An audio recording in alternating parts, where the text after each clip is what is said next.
지금부터 제95차 최고위원회를 시작하겠습니다. 대표님께서 개의 선언하시겠습니다. 제95차 최고위원회 회의를 개최합니다. 지난 10일에 유장수 최저임금위원장을 비롯해서 공익위원 8명이 전원 사퇴했습니다. 법정 최저임금 고시기한이 3개월여밖에 남지 않은 가운데 노사 갈등이 다시 본격화될 조짐을 보이고 있습니다. 경영계와 노동계를 대표하는 정책연구소들은 최저임금 수준을 두고 벌써 갑론을박을 벌이고 있습니다.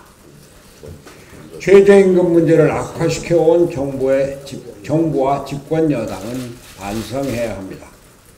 2년 새 29%에 이르는 최저임금 인상이 한국 경제를 얼마나 망쳐놓았습니까?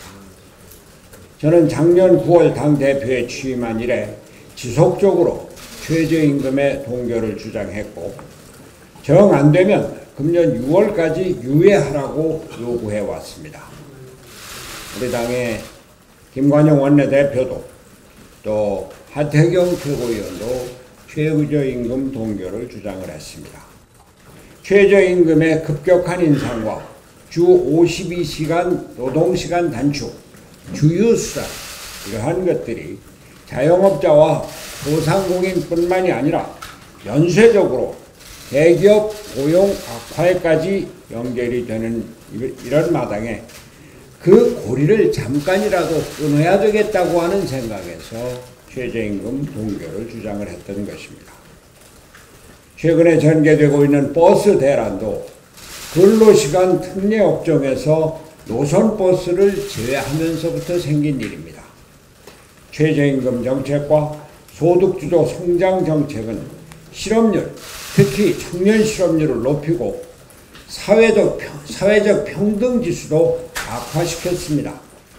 생산, 소비, 수출 등 한국 경제의 펀더멘탈을 흔들고 있는 것입니다. 정부는 소득주도 성장 정책의 정당성만을 강변해 오다가 최근에야 입장을 조금 바꿨습니다.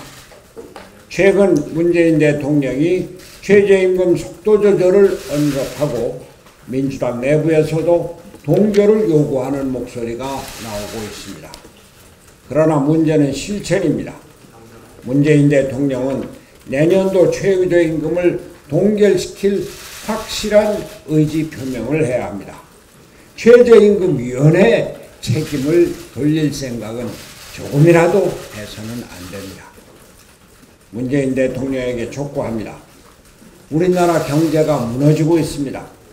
국민들이 죽어가는데 이념이 무슨 소용입니까?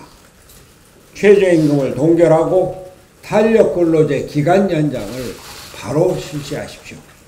그리고 무엇보다 소득주도 성장정책의 폐기를 선언하십시오. 친노동, 반기업의 경제정책을 포기하고 시장경제와 친기업으로 철학을 바꾸십시오. 한 말씀만 더 드리겠습니다. 트럼프 대통령이 10일 북한의 미사일 도발과 관련해서 그것이 신뢰 위반이라고는 생각지 않는다고 말했습니다. 전날 북한의 미사일 도발에 대해서 매우 심각하게 주시하고 있다고 하는 반응을 내놨던 그가 하루 만에 수위를 조절하고 나선 것입니다. 트럼프 대통령이 대화 기조를 이어가겠다고 하는 뜻을 나타낸 것 다행스러운 일입니다. 이런 상황에서 북한은 미국과 한국 정부의 대화를 위한 노력에 찬물을 끼얹어서는 안 됩니다. 어제 북한의 한 민간 선전 매체는 대북 지원을 어제 북한의 한 선전 매체는 대북 지원을 생색내기라고 비판하고 또 다른 선전 매체는 미국의 승인 없는 개성공단 재가동을 주장하고 나섰습니다. 미사일 발사로 국제적인 긴장이 고조되고 있는 가운데 한국 정부는 인도적 지원책으로 식량 지원을 추진하고 있고 이러한 가운데서 북한이 이러한 반응을 보이는 것은 심히 유감스러운 일이 아닐 수 없습니다. 문재인 대통령은 북한에 대한 식량 지원을 위해서 미국 정부를 설득을 하고 또 이 문제를 논하기 위해서 여야 영수회담까지 제안해 놓고 있습니다. 북한은 대한민국 정부의 노력을 인정하고 그쪽에서 평화의 길로 화답해야 합니다. 북한은 무력 도발을 즉각 중단하고 한국 정부에 대한 비난과 야유를 중단해야 합니다. 그러나 다른 한편 북한이 이러한 태도를 보인다고 해서 대북 식량 지원에 대한 논의가 중단되어서는 안 됩니다. 북한이 무력 도발과 무모한 언행으로 남한 정권을 비난하고 있는 마당에 북한에 대한 식량 지원을 지지하는 것 대단히 조심스러운 일입니다. 그러나 우리는 북한 정권이 아니라 우리의 동포인 북한의 주민들의 건강과 안녕을 걱정하기 때문입니다. 유엔사나 국제기구인 세계 식량계획 WFP와 식량농업기구 FAO가 북한이 10년 만에 최악의 식량 위기를 맞았다는 사실을 확인하고 있습니다. 북한 인구의 6.6%인 380만여 명이 기아 상태에 놓인 상황에서 대북 식량 지원은 동포애의 관점에서 계속 추진되어야 합니다. 남북관계 개선에 인도적 지원이 가지는 중요성은 고 정주영 회장의 소떼방북 사례를 통해 잘 알 수 있습니다. 당시에도 북한은 자연재해로 인해 200~300만 명의 주민이 아사할 정도로 극심한 기아 상태를 겪고 있었지만 남한에 대한 군사도발 역시 멈추지 않고 있었습니다. 그러나 고 정주영 회장의 결단으로 남북 대화와 경협의 물꼬가 트이자 역사적인 6.15 남북 공동선언까지 일사천리로 진행되었던 것입니다. 얼마 전 북한을 방문하여 옥수수를 전달하고 온 법륜 스님께서도 미사일을 쏘든 안 쏘든 북한 주민들이 굶주리고 있는 사실은 똑같다고 말했습니다. 기아 상태에 빠진 우리 민족을 돕는 일에 정치와 이념이 개업되어서는 안 됩니다. 진보와 보수를 떠나 대북 식량 지원은 한반도의 평화와 한민족의 상호 번영이라는 차원에서 국민의 뜻을 모아 추진되어야 합니다. 문재인 대통령과 정부는 북한에 대한 식량 지원이 자칫 남남 갈등으로 비화되지 않도록 반대파들을 설득하고 국론을 모으는 데 노력해 주기 바랍니다. 예, 스스로 레임덕을 고백한 청와대와 여당은 이제 소통과 협치만이 국정을 이끌 유일한 방법이라는 점을 깨달아야 합니다. 지난 10일 김수현 청와대 정책실장과 이인영 민주당 원내대표가 나눴던 대화가 화제가 되고 있습니다. 앞에 있는 마이크가 꺼져서 녹음이 되는 줄도 모르고 나눈 대화가 언론에 공개가 된 것입니다. 대화 중에 이 원내대표는 정부 관료가 말을 덜 듣는다. 장관 없는 사이에 자기들끼리 이상한 짓을 많이 한다. 잠깐만 틈을 주면 엉뚱한 짓들을 한다고 했습니다. 김 정책실장도 문재인 정부 2주년이 아니고 마치 4주년 같다. 이 원내대표 의견과 다르지 않음을 보여주었습니다. 청와대와 여당이 갖고 있는 관료와 공무원들에 대한 편향된 관점을 적나라하게 보여준 사건입니다. 청와대와 여당의 핵심 인물 두 사람이 문재인 정부 청와대와 여당의 무능을 고백하는 것이 되어버렸습니다. 취임 2주년 만에 레임덕에 빠져 있다는 점을 스스로 밝힌 것이 되었습니다.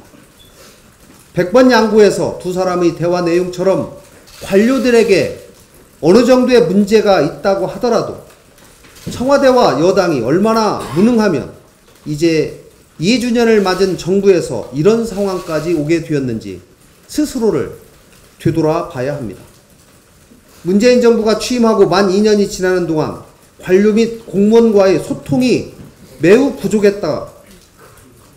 특히 관료들의 업무 행태에 대한 이해조차 제대로 하지 못했다는 점을 보여준 것입니다. 더구나 정부의 국정 운영의 핵심이나 다름없는 여당 원내대표와 청와대 정책실장의 인식이 이런 상황으로 드러난 마당에 앞으로 부처 공무원들이 더더욱 복지부동으로 일관하고 청와대 눈치보기, 당 눈치보기에 급급할까 걱정이 매우 앞섭니다. 가장 큰 문제는 문재인 정부 청와대와 민주당의 무능이 지금의 상황을 초래한 것인데 오히려 관료와 공무원 탓을 하고 있다는 얘기입니다. 국내외 상황이 어느 하나도 문재인 정부에게 호의적인 것이 없습니다. 하지만 대통령과 청와대 여당은 국민과 야당의 목소리를 우선하기보다 자기들 편이나 자신들 목소리부터 우선하는 모습을 보여주면서 자기들 생각에만 빠져 있습니다. 제도 개혁의 노력보다는 과거 정권을 들춰내는 것에 우선하고 많은 국민과 전문가들이 위기라고 하는 경제 상황을 여전히 낙관적으로 보고 있습니다. 지금은 대통령과 정부 여당이 야당의 목소리에 귀를 기울이고 협치를 위해서 통큰 자세를 보여야 할 때입니다. 개헌과 선거제 개편의 동시 논의 등 제1야당의 요구를 과감하게 받아들여야 합니다. 국회에 적극적인 협조를 이끌어내서 국정 운영의 동력을 만들어야 합니다. 또한 관료 및 공무원과의 격의 없는 소통으로 정부 정책에 신뢰를 주고 함께 해줄 것을 설득해내야 합니다. 이를 위해서 자신들만이 옳은 것이고 자신들만이 선이라는 문재인 정부 청와대와 민주당 특유의 이분법적 관점을 버려야 합니다. 지금은 열린 자세로 공감을 하려는 태도와 노력이 필요한 때입니다. 이것이 진정한 소통이고 협치입니다. 문재인 정부 청와대와 민주당의 맹성을 촉구합니다. 이상입니다. 버스 대란을 눈앞에 두고 국민들의 시선은 곱지 않습니다. 그 과정에서 부각되는 정부의 정책 무능과 버스 회사의 모럴 해저드는 심각한 수준입니다. 버스 회사의 보조금 횡령, 부당 수령뿐만 아니라 불법 정비에 부품비까지 부풀려서 세금을 눈먼 돈으로 만들어 받아챙기는 비리가 비일비재합니다. 버스 회사의 족별 경영은 더 가관입니다. 버스 회사 사장의 20대 딸부터 동생, 삼촌, 조카 등 임직원으로 등재되어 있지만 출근도 제대로 하지 않습니다. 취업난에 시달리는 청년들에게 이런 세태가 깊은 좌절감을 안겨줍니다. 이런 것이 바로 적폐입니다. 52시간 근로 단축으로 생계 지장이 생기게 된 민생 시급한 상황인데도 정부는 무책임하고 무능하기까지 합니다. 버스 요금을 지자체더러 200원을 올려받으라며 본인들의 무능의 결과를 국민더러 책임지라고 합니다. 정부의 근본적인 해결책이 요구됩니다. 먼저 버스 회사의 도덕 불감증에 대한 대책을 강구하십시오. 지자체의 부실 행정이 공영버스의 비리를 키우고 있습니다. 지자체 관리 감독의 부실이 결국 국민의 버스 요금과 세금 부담으로 연결되고 있다는 점을 심각히 고려해야 할 것입니다. 또 근본으로 돌아가서 왜 주 52시간 근로제가 국민을 행복하게 해야지 국민의 고통을 주고 불행을 만들어내는지 고민이 필요할 때입니다. 정부의 무리한 최저임금, 무책임한 주 52시간 정책의 출구가 결국 국민의 주머니가 되는 지금 이 상황은 큰 문제입니다. 보수는 부패로 망하고 진보는 위선으로 망한다더니 무리한 최저임금 괜찮다고 위선 부리다가 애꿎은 국민들만 죽어나가게 생겼습니다. 국민에게 소득을 올려주겠다, 최저임금을 올려주겠다라는 것은 기만입니다. 정부는 국민을 기만하는 위선을 버리고 국민을 살리는 정책을 내놓기를 바랍니다. 이상입니다. 며칠 전 의총에서 바른미래당은 창당 정신에 입각해서 화합개혁 자강의 길을 간다는 선언이 있었습니다. 오늘 마침 그 백드롭에도 그 화합개혁 자강 이 키워드를 적어 놓으셔서 아주 사무처가 잘했다는 말씀드립니다. 이제 우리 바른미래당은 앞으로 지도부나 공식적인 회의에서 진보, 보수, 중도 이런 용어를 쓰지 않았으면 좋겠습니다. 화합, 개혁, 자강 이 세 가지 이 키워드로 앞으로 일관성 있게 나가야 한다고 생각합니다. 만약 바른미래당이 부활한다면 반전의 모멘텀을 만든 선언이라고 저는 평가합니다. 이 선언을 지금의 정치 환경에 맞춰 표현하면 반민 반자, 반민주당, 반자한당, 반기득권 노선이라고 평가합니다. 앞으로 당선될 원내대표께서도 원내대책을 수립함에 있어 이러한 노선에 충실히 할 것으로 생각합니다.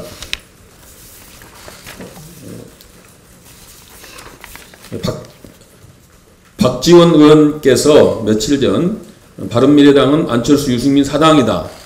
바른미래당은 자유한국당과 통합한다는 등의 악담을 하셨습니다. 악담을 해주셔서 대단히 감사합니다. 손학규 대표께서 사퇴 공격을 받는 데 있어 박지원 의원님께서 큰 역할을 하셨습니다.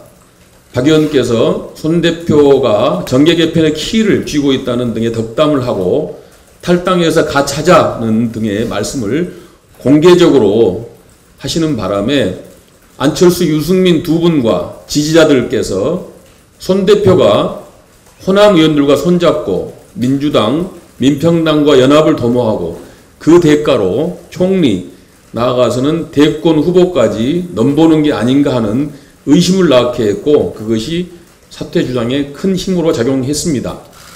박 의원께서는 앞으로도 바른미래당에 덕담보다는 악담을 많이 해주실 것을 요청합니다. 그리 해주시면 당이 단합될 것 같습니다. 박지원 의원님은 늘 정치공학적 관점에서 뺏지 다는 방법에 대한 훈수만 하시는 것 같습니다. 이제는 한국 정치의 원로로서 한국 정치가 왜 사류 소리를 듣는지, 인류가 되기 위해서는 어떻게 해야 되는지 경륜에서 나오는 지혜를 보여주시기 바랍니다. 이상입니다. 다른 후계적인 말은 안 하실 겁니다. 그러면 회의를 비공개로 전환하겠습니다.